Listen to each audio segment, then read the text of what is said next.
Okay, coming to the end of my Dragon Ball Z versus other characters, someone threw out Cell versus Shazam, and I started mapping it out, and it seemed very, very close to my perfect Cell versus Superman, and I was like,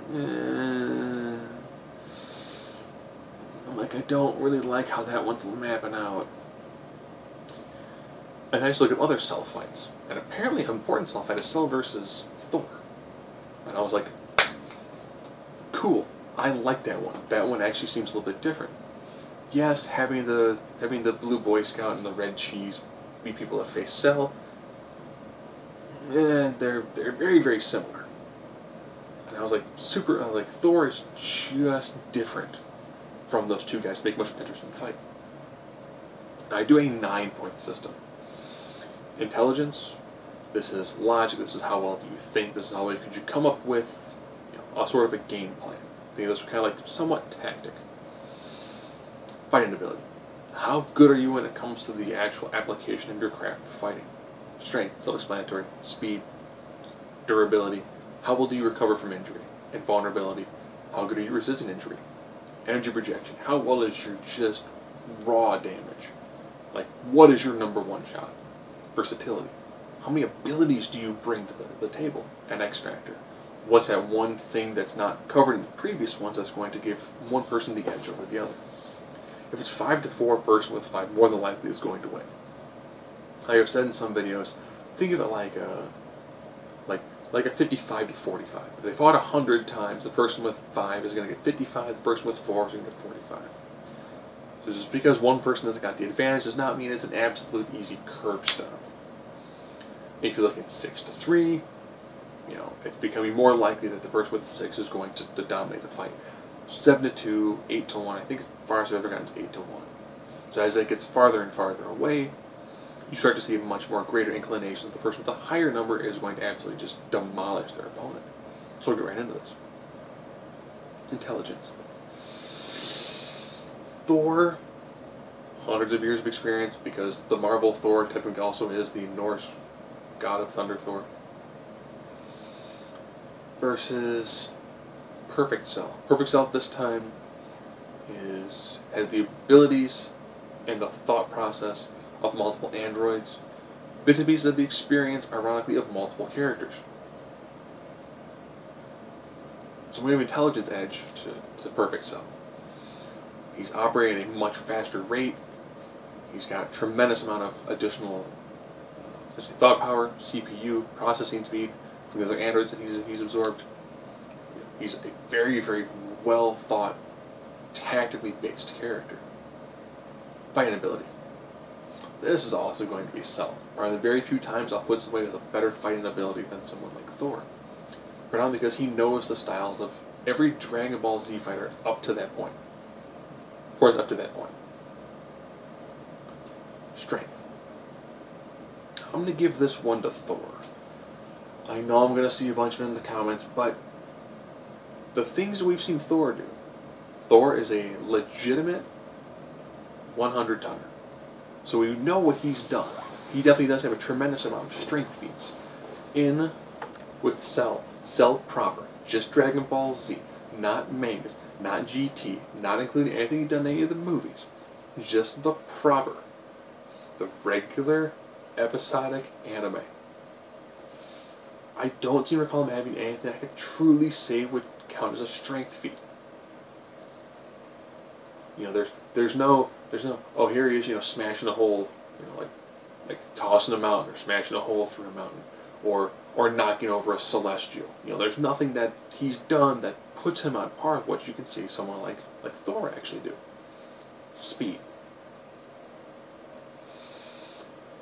Oh, I have a feeling I'm going to hear on this one too. I'm actually going to give the speed advantage to Thor. You're probably thinking, why? What?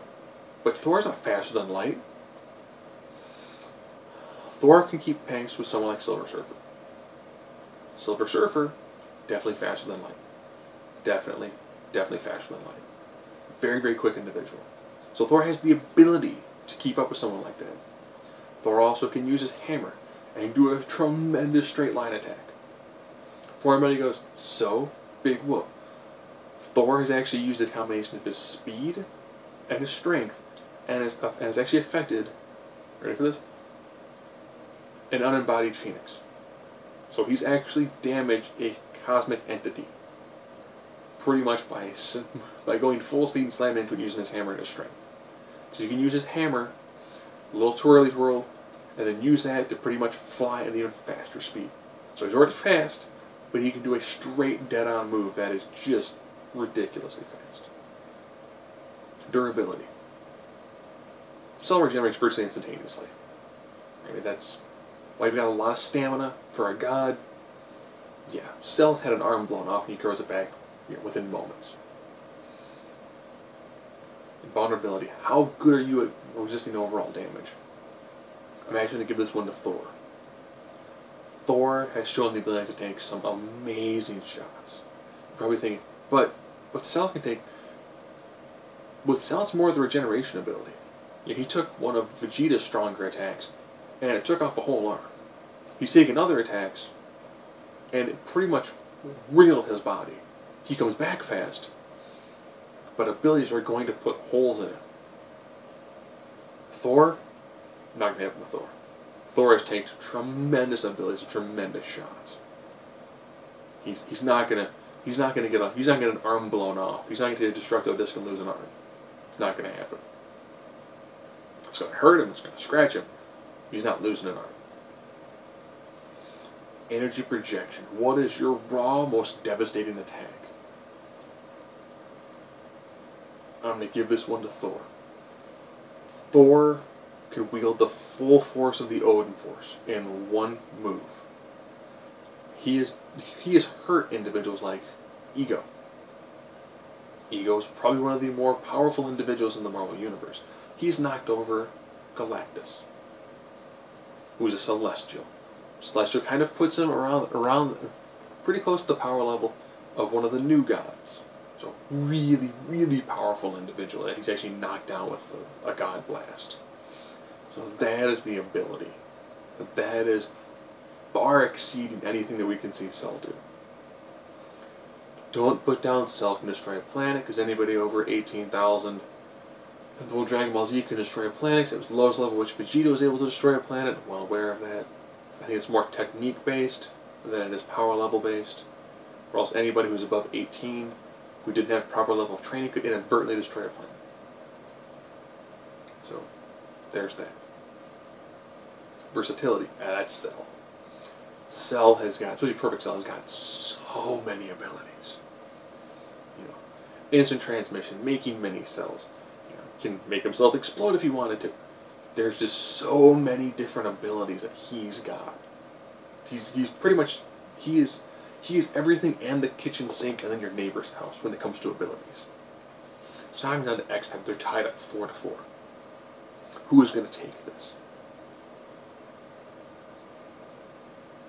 Ironically, it's going to come down to one of the subsets of Cell from a psychological standpoint.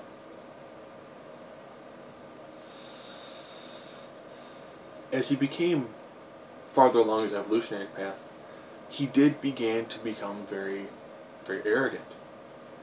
He also gained some of Vegeta's pride.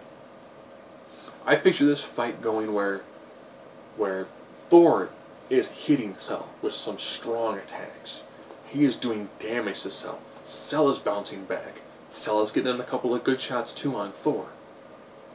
But this fight kind of doing a good job of actually going back and forth, being nice, being pretty even.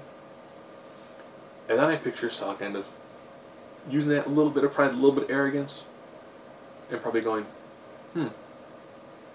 so what is your best shot? I mean, if you watch the Cell games, he easily could have killed pretty much everybody that was there. But he didn't. He took his time. Even after Gohan punched him, made him throw up an android, then teleported away to was it Kai's planet? I know I'm going to get railed by Dragon Ball, by DBZ fanboys. I want to say it was King Kai's planet, where Goku instant transmission him back there, so that he would die and destroy that planet instead of destroying a big portion of Earth. And then when he came back, he still he still toyed with Gohan. He could have just killed him. But he has that little bit of Frieza, where Frieza toyed with Goku. Like, he should have just killed her. I always think she, because the way the voice was. So he's got that pride, he's got that arrogance. I picture him probably going, yeah, you can't beat me. But you know what? I'll take your best shot. He did it against Vegeta. He told Vegeta, yeah, I'll take your best shot. He stood there, and he took it. He took a lot of shots where people were like, go ahead, hit me. Your best shot, go ahead. Go ahead. Bring it on.